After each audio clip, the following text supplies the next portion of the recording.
Thank you, Lord. Thank you, Jesus. Magandang umaga, Brother Obet. Magandang umaga, Ryan. Ngitian ng iyong katabi at sabihin mong, ikaw ang nagpapaganda ng umaga ko. Yan. Ang sarap na mga ganun. Sometimes we need a dose of inspiration. We need a dose of affirmation. And do you know that there will be times when a prayer meeting that you attended is somehow wasted? Hindi ito kasama sa discussion, but I want to start this way. Pwedeng masayang yung ating pag-attend. Ikaw ba narito ngayon because of commitment or because it is required? Ngitian ng katabi. Ngiti lang naman, di ba? Commitment or is it required? Ako, my secret in my zeal of attending the church and serving the church ay kasama ng ating worship, yung ACTS. A is adoration. You don't attend a prayer meeting without the desire to adore. Kasi nakakatakot ang taong hindi nagpupuri at sumasamba. Tanungin niyo ako, bakit? Kasi gusto niya siya ang sambahin at pansinin. Tingnan ng katabi, sabi mo, oh, pero pag nag-worship ka, madidetach ka. That's coming from the Catechism of the Catholic Church. The moment you detach yourself from your focus on God, gusto mo yung focus sa'yo. Next is letter C, contrition. Never attend without pagbabayad puri. Sino sa inyo may kasalanan at atraso kay Lord? Raise your hand, make some noise. Kala ko, ako lang. Kundi magpapapako na ako sa krus. So attend ka kasi nagbabawi ka kay Lord. Marami kang absences noon sa prayer meeting. And then never attend without thanksgiving. Ang daming dapat pasalamatan kay Lord. Ask me why. Ito hindi nyo magugustuhan, sasabihin ko. Ang mga bagay na hindi mo pinapasalamatan, maaring mawala sa iyo. Tingnan ang katabi. Wala lang, tingin lang naman di ba? O, gusto mo bang mawala yung good looks mo? Di ba? Yun na nga lang puhunan mo yung hindi ka tumatanda. So you attend to God with thanksgiving. And last but not least, like I'm here, gusto ko talagang mag-worship na si Ninang nagli-lead. Talagang, I had a chance. This is my safe space. In other communities I serve, but here I feel like I'm not serving, I'm one with you. But of course, I'm gonna serve. Pero dito nakaka-worship ako ng matinong-matino. So never attend without those 4 qualities. I'm so excited today. Ask me why. Because we have a special discussion. Tingnan na, ayan we balance spirituality with practicality. May kaibigan po ako, itago natin sa pangalang Dayan. Si Dayan yun. We came from the era in the charismatic renewal where everything is over-spiritualized.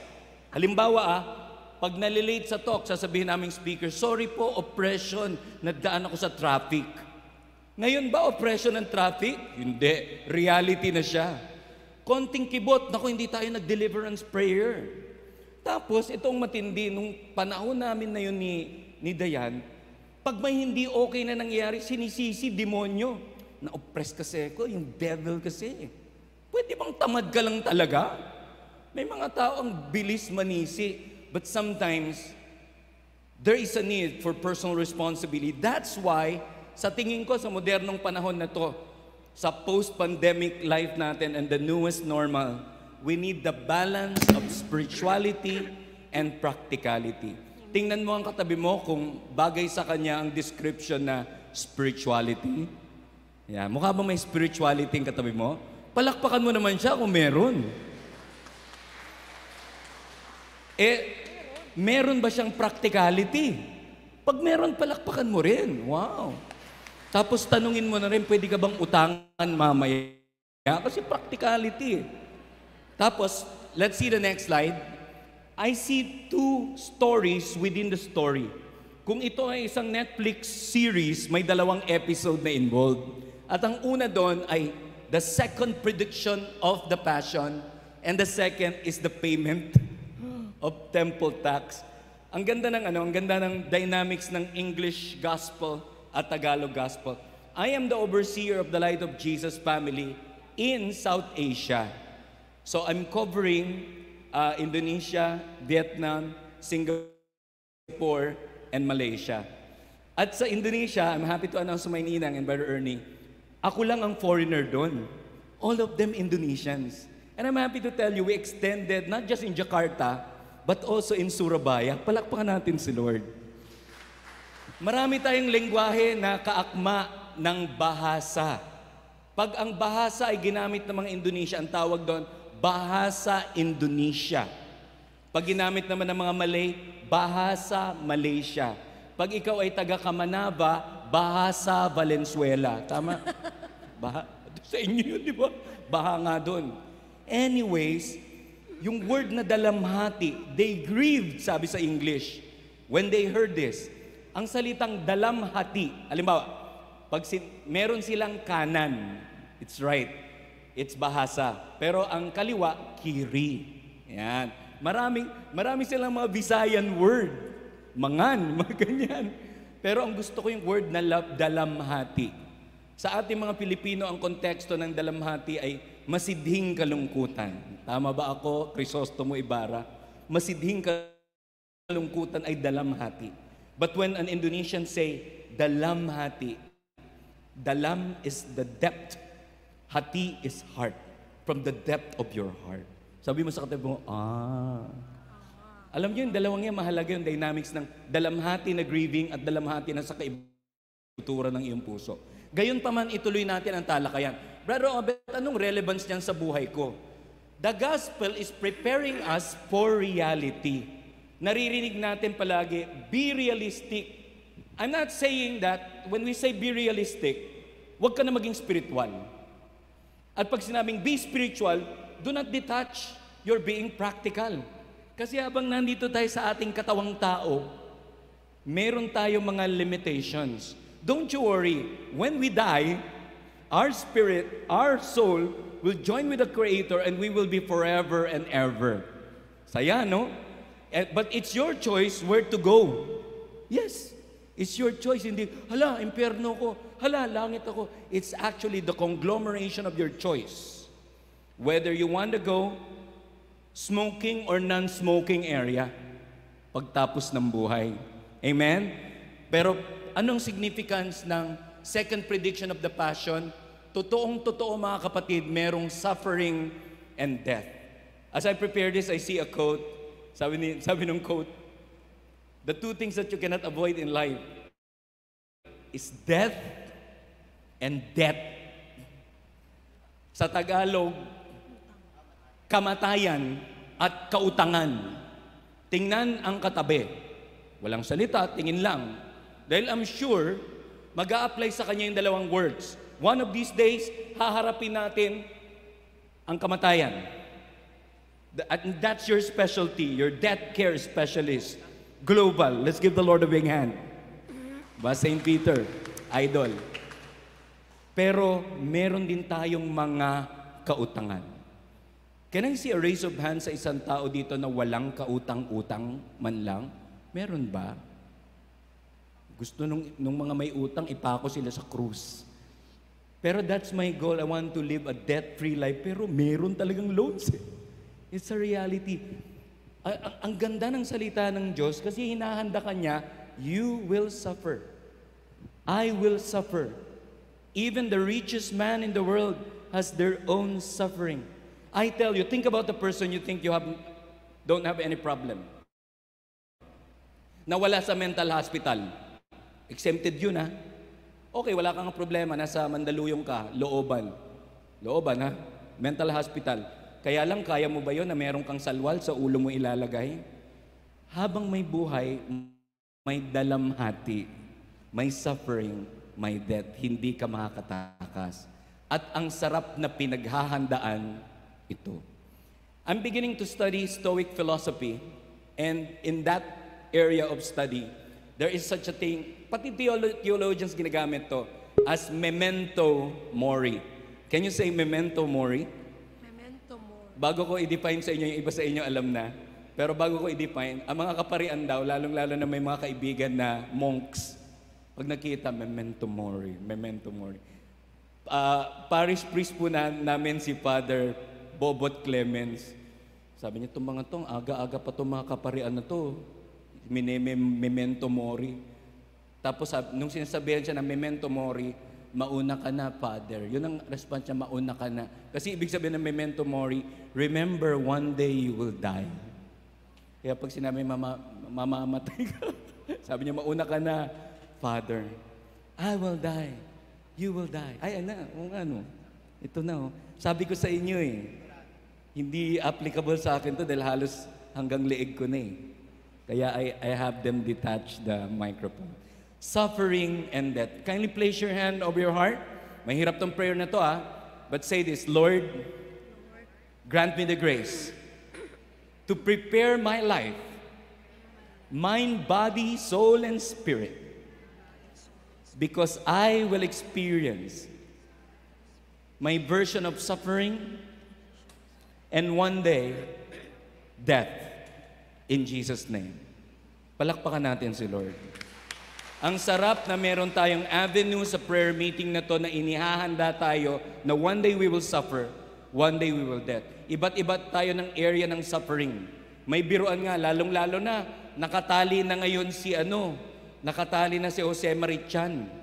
Nakatali, nakagapos, may plaster sa bibig. Kasi August na, gusto nang kumantang, Whenever I see girls in, di ba? Tayo yung mga tao na gusto saya-saya-saya lang. Hindi, merong pagdurusa ang buhay na to. Meron akong naulinigan kasi dati, I used to work in a government bank, won't tell you anymore, it's Land Bank of the Philippines. Yung mga bitter sa raffle, biglang sinasabi, mga swertes. Meron ba ditong swerte sa raffle? Tingnan nyo nga kung totoo kasi hindi ako naniniwala. Sa kabiteran nila, sabi nila, mga swerte naman sa raffle, hindi swerte sa love life. May ganun. Sa kabiteran natin, kung ano-ano mga defense mechanism ginagawa natin. Suffering and death. And, ayan na. You cannot avoid taxes. Ngitian ng katabi at sabihin yan, you cannot avoid taxes. And you cannot avoid debts. May kautangan din tayo. Let's discuss. What's the significance of this? Let's see the next slide. Ayan. There is a call for us to balance spirituality and practicality. Pag puro spiritual ka lang, posible na dumating sa panahon na halos lumutang ka sa ere kaka-pray, pero ayaw ka naming lapitan dahil hindi ka na naliligo. Because we have to balance spiritual and practical. Pag sobrang practical ka naman, you're devoid of faith. And probably you're a moralist who has no faith base. And we don't need that. So let's continue. Let's see this next slide. Ayan, naka-highlight dito. Doon galing ang suffering and death. Second prediction. Alam nyo, kapag ang Bible may sinulat, it doesn't apply yung grammarly natin or the grammar that we've learned in our English 101, 201, or even 301. Because when the Bible keeps on repeating words, it's intentional. Lalo na ito, second prophecy ng kanyang kamatayan. Inihahanda niya ang mundo na pati ang anak ng tao ay magdurusa at mamamatay. Hindi ko na sasabihin, pakiisip ang mahal nyo. Isipin nyo nagdurusa. Wag, Brother Obet. Kunin mo na ang lahat sa akin. Di ba? Darating ang panahon na mangyayari sa atin. Paghandaan. Ang sarap na namumuhay tayo, na may awareness tayo ng kamatayan. In the course of my ministry, one of the most beautiful things that people experience, yung tinataningan sa buhay, inaayos nila yung buhay nila. Tapos nagiging siksik, liglig at umaapaw ang kanilang pamumuhay. Kailangan pa bang taningan ka ng cancer? O dahil alam mo lang one day you will pass by this life, you live life to the fullest. Sige nga, try natin. Kaya mo, pag tinawag ka na ni Lord, ang huling memory mo ng buhay ay itong ngayon. Yung iba dito, oh my gosh, pag kinuha ko ni Lord, nag-away lang kami ng nanay ko kanina. Nag-away lang kami ng tatay ko kanina. Suffering and death will happen. We will be handed over. No amount of wealth or popularity can guard you from suffering. Tell that to me. I'm a recovery coach, transformative coach, and even an executive coach. Which means, ang kausap ko po yung mga boss ng kumpanya, but they also have their dose of suffering. I know of a person, she's got it all. Milyonarya, maganda, hindi tumatanda, married to a wonderful man, have a beautiful family, beautiful home. Pero bakit kinailangan namin mag-usap? Ask me why. Depression. Tamtok, may ganun pa, di ba? Yung ang katabi mo hindi mo lang alam, yung dami ng utang niyan, hindi nagde-depression. De, joke lang. Di ba? Sabi mo sa katabi mo, nasa pagdadala lang yan. Yes. Can we give a big hand to the Lord? Lahat tayo may pagdurusa. Kaya tama ang sinasabi ni Aristotle, be careful with whom you are speaking with and empathize because you have no idea with the battle that a person is going through. Makinig kayo kakausapin ko parehas mga boss at mga staff. Ang sarap-sarap mag-negative words tungkol sa boss. You have no idea how difficult it is to supervise, to lead, and to manage. Ang hirap. Hindi biro. Tayo mga nag-e-empleyo, wow, nakatingin tayo sa date, 14 na. Bukas na yung whenever I see. Sahod na. Pero to those who are providing for the salary, not this company, other companies that I consult with, problema nila kung saan ipangpapasahod. We have our own battles.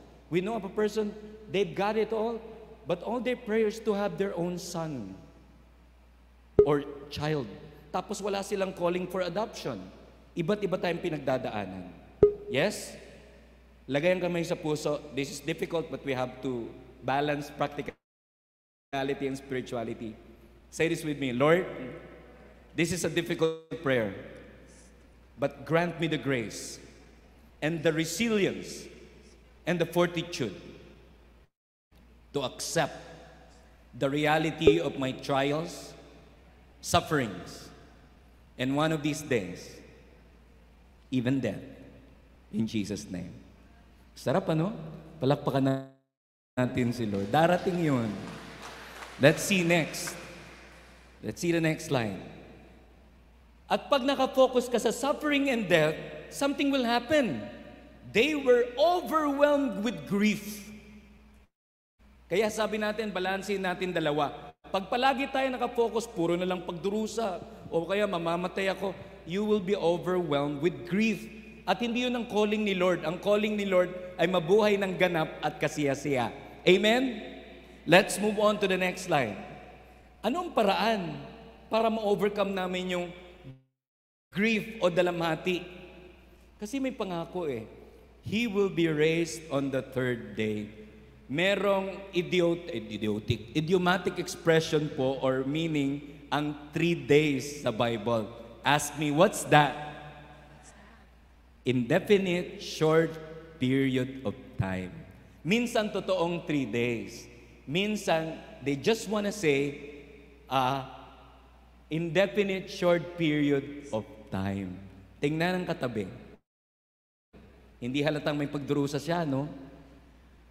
For you to have hope, pinagdadaanan mo yan, lilipas din. It's an indefinite short period of time. Ang ganda-ganda mo, wala ka pa ring jowa. Sisipa na naman yung Berber months. Indefinite short period of time. Gustong-gusto mo na makabayad ng unang loan. Parang first prediction of Christ. Kasi maglo-loan ka uli na mas malaki. Wag ka mag-alala. Indefinite short period of time. May pinagdadaanan kang bang sakit or sakit?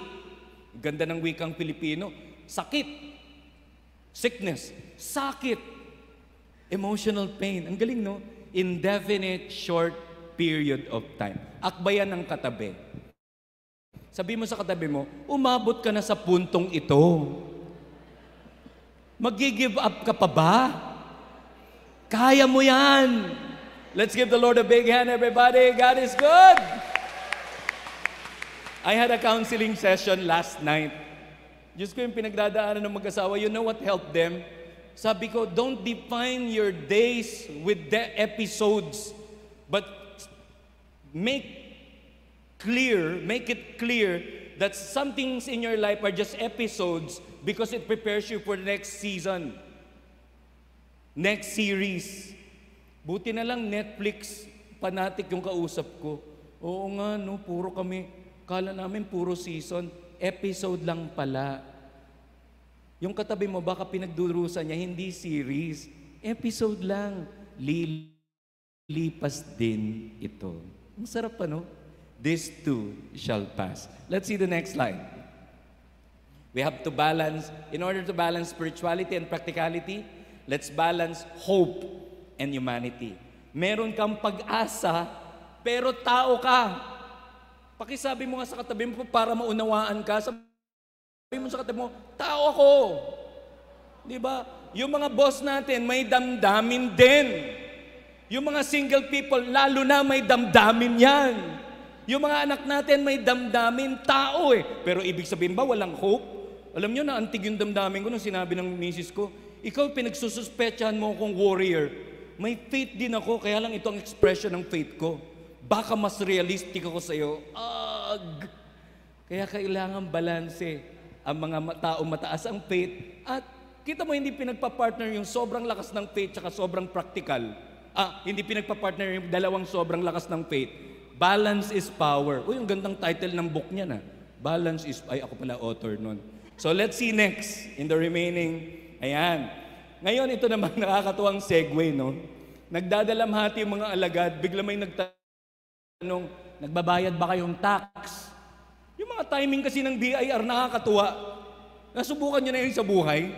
Parang alam kung kailan ka may kinakailangan. I have an accountant, napakahigpit. Brother Obet, yung ganito mo. Brother Obet, yung ganito mo. Siyempre, the human in me, bato, lahat na lang ng racket ko, gustong i-tax. But the spiritual in me, oo nga naman. Tama lang kasi I profess my faith. Ayan o, doesn't your teacher pay the temple tax? Ang mga St. Peterians ba nagbabayad ng tax? Of course. Diba? Kaya lang ito ang babalahan sa inyo. Are you ready for this? Saan naman napupunta tax ko? Hindi issue ni Lord yon. Ang issue ni Lord ay nagko-comply tayo because we're great stewards. Amen? Bahala na ang pamahalaan kung saan nila gagamitin. Ang mahalaga, nagbabayad tayo ng ating buwis. Tingnan nyo nakakapag-aral yung mababait na matatalino dahil nagbabayad kayo ng buwis. Tingnan ang katabi mo. Ang katabi mo ay may scholarship foundation. Bukod sa St. Peter Educational Foundation. Kasi pag nagbabayad ka ng buwis, nakakapag-aral yung mga taga-UP. Nakakapag-aral yung mga taga-State University. Kaya ako, I feel like if I'm called to become professor in that school, I will. One of these days, I pray I will. Bilang bayad papuri sa kabutihan ng mga tao. Life, tingnan nyo yung kulay red. Life will demand taxing, toxic task. So pag pinag-usapan ng temple taxes, hindi lang yung tax talaga. Ito yung mga may hirap gawin sa buhay. Taxing. I'll give you a new word, taxing. Pag hirap na hirap ka na dun sa assignment mo or sa nakaatang sa yung project. So, how's your project? It's so taxing. Di ba? Ganda. May brand new vocabulary ka. At pag sobra na, hindi na siya taxing. It's so toxic. Di ba? Bago maging toxic, mga bagay-bagay, taxing muna. So, get ready. Life happens. Tanggapin mo na. Another learning from the Stoic philosophy, may tinatawag sila na yung tinatanggap nila, amor fati. Shinare ko na to sa inyo.